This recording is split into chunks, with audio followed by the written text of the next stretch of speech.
Oke sahabat semua, terlepas dari persoalan Panji Gumilang yang masih tetap dalam proses untuk diskriminalisasi oleh tahulah oknum-oknum yang menginginkan Al-Zaitun tersebut. Nah, dalam video kali ini kita akan kembali kepada persoalan Alvin Lim yang tidak kalah penting dan hampir sama persoalannya dengan Panji Gumilang. Kita semua tahu bahwa Alvin Lim sekarang masih ditahan dan dalam kondisi sakit. Ya, semoga kondisi Pak Alvin Lim akan terus membaik serta proses hukumnya akan cepat selesai. Dalam video kali ini sudah lama tidak muncul It Victoria yang merupakan anak dari Alvin Lim yang ikut berjuang untuk kebebasan ayahnya. Nah, sudah lama tidak muncul dikatakan kesibukannya sekolah ya. Dia hadir kembali di Semarang dengan membuat suatu pernyataan yang heboh, yaitu dia mengatakan bahwa hukum di Indonesia ini bahkan sudah mati sebenarnya. Nah, untuk nggak berlama-lama lagi kita tonton video penjelasan dari It Victoria yang akan mengutarakan tentang perkembangan hukum Indonesia saat ini. Oke, simak sampai selesai. Pada hari ini, saya, It Victoria Lim, ingin menyampaikan sebuah hal penting, yaitu rest in peace justice.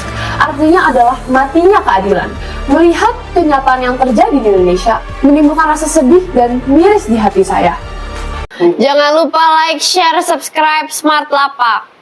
Bukan Alvin Lim namanya jika mundur dan gentar melawan kelaliman dan oknum aparat. Alvin Lim bicara kepada kami bahwa selama masih bernafas, beliau tidak akan berhenti membantu masyarakat dan berbicara kebenaran. Dipenjara dan dikriminalisasi adalah resiko yang sudah siap beliau hadapi. Alki Indonesia Law Firm bangga memiliki pemimpin yang rela berkorban, berani berdiri tegak atas prinsipnya. Biarlah masyarakat yang menilai sendiri. Tutup Kadif Humas Alki Indonesia Law Firm ini.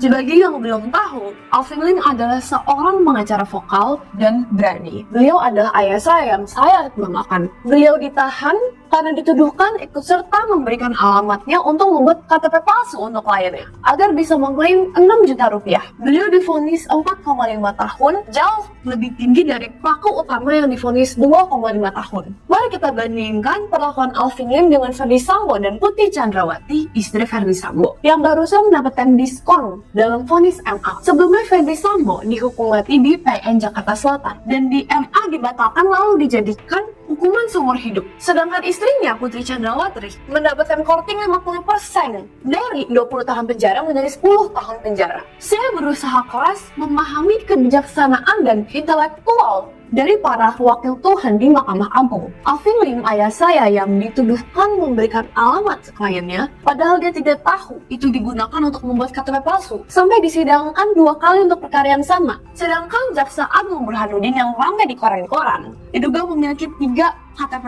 dengan 3 tahun lahiran berbeda, sama sekali tidak diproses hukum. Kini kita bandingkan dengan Ferdy Sambo, seorang polisi aktif yang adalah polisinya polisi, bersekutu dan seorang polisi aktif beserta istrinya. Dengan mudah para wakil Tuhan membatalkan vonis mati. Ada 2 hakim agung yang sama yang mengadili Alvin Lim dan Ferdy Sambo, yaitu Suhadi selaku Ketua Kamar Pidana dan Soeharto selaku Ketua Humas Mahkamah Agung. Mereka berdua lah yang mengubah vonis Ferdy Sambo melawan 2 hakim lain yang tidak setuju mengurangi vonis Ferdy Sambo, Hakim Agung Desmayati dan Jupriyadi. Apakah hal ini menunjukkan adanya mafia hukum di Indonesia? Desmond Mahendra, salah satu mantan anggota DPR, pernah mengatakan bahwa Mahkamah Agung adalah seorang mafia. Apakah ini menjadi bukti bahwa mafia hukum memang hidup dan ada pada diri Hakim Agung yang seharusnya menjadi wakil Tuhan?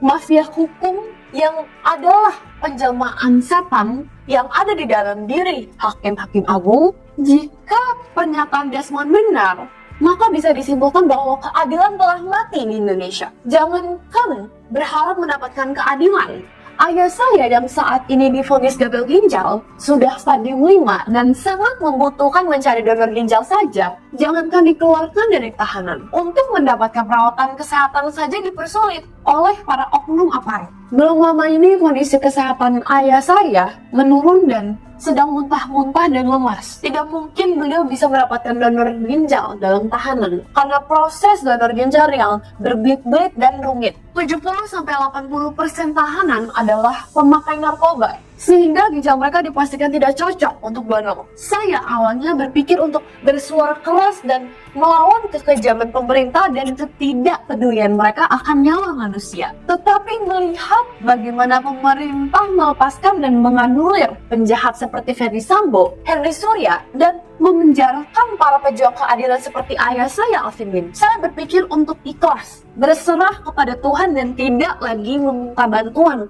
kepada pemerintah yang saat ini hanya sibuk dan peduli kepada siapa yang memerintah dan memimpin Indonesia. Bukan untuk menyejahterakan masyarakat Indonesia, tapi untuk berlomba-lomba mengeruk kekayaan Indonesia. Hal ini membuat saya pasrah dan hanya bisa meluangkan waktu untuk berdoa kepada Tuhan. Ayah saya ketika besok menasehati saya untuk bisa berserah saja dan tidak meminta bantuan kepada para pejabat, pemerintah, melainkan untuk mempercayakan masa depan kepada Tuhan dan berdoa kepada Tuhan saja. Saya belajar dan melihat bagaimana ayah saya yang dipenjara dalam keadaan sakit sama sekali tidak takut dan meminta saya untuk tidak meminta bantuan kepada siapapun. Padahal tubuhnya kekang penjara. Pikirannya ditekan dengan kedatangan oknum Mabes Polri yang siap memenjarakan dia kembali. Dengan 185 laporan polisi, dugaan pencemaran nama baik dan ITE. Bagaimana seorang pejuang keadilan malah dipenjarakan dan penjahat, pembunuh dengan mudah mendapatkan fasilitas. Bahkan tidak ada yang tahu apakah Ferdy Sambo dan Putri Chandrawati benar-benar di dalam penjara atau bebas pulang ke rumahnya. Benarkah kata orang-orang bahwa penjara Indonesia bukanlah tahanan bagi penjahat, tapi adalah tahanan untuk membungkam orang yang tidak sepaham dengan pemerintahan. Masyarakat yang berani, vokal, dan mengkritik pemerintah akan langsung dibungkam dengan pasal ITE, hoax, dan pencemaran nama baik. Saya pernah meminta ayah saya untuk berhenti menjadi pengacara. Saya bilang, untuk apa menjadi pengacara? Masuk penjara, semua orang yang ditolong tidak ada satupun yang datang atau peduli. Buat apa kita tetap berjuang? Tapi ayah saya bilang, namanya kalau kita sayang terhadap sesuatu, kita tidak perlu mengharapkan timbal balik. Kata dia, perjuangan adalah sesuatu yang kita lakukan untuk kepuasan diri kita sendiri dan tabungan kita untuk di kehidupan mendatang.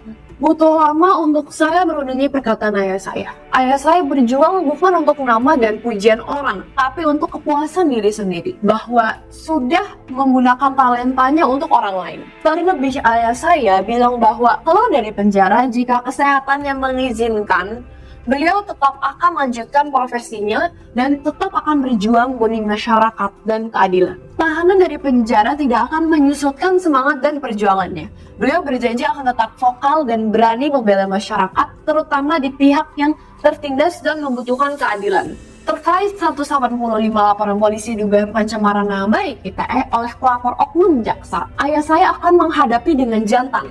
Beliau tidak takut terhadap apapun dan rancangan kejahatan dari manusia jahat. Pernah hidup dan langkahnya selalu diterangi oleh perlindungan Tuhan.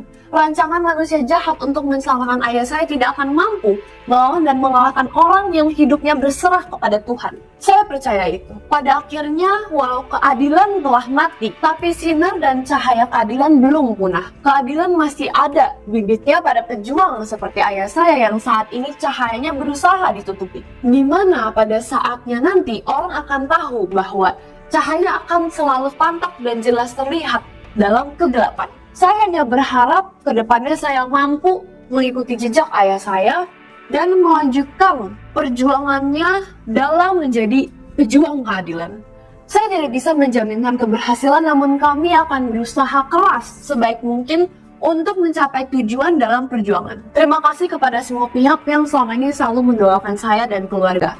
Juga saya ingin memberitahukan, jika ada yang mengaku sebagai Alvin Lim atau keluarganya yang meminta uang dan sumbangan, mohon jangan diladeni.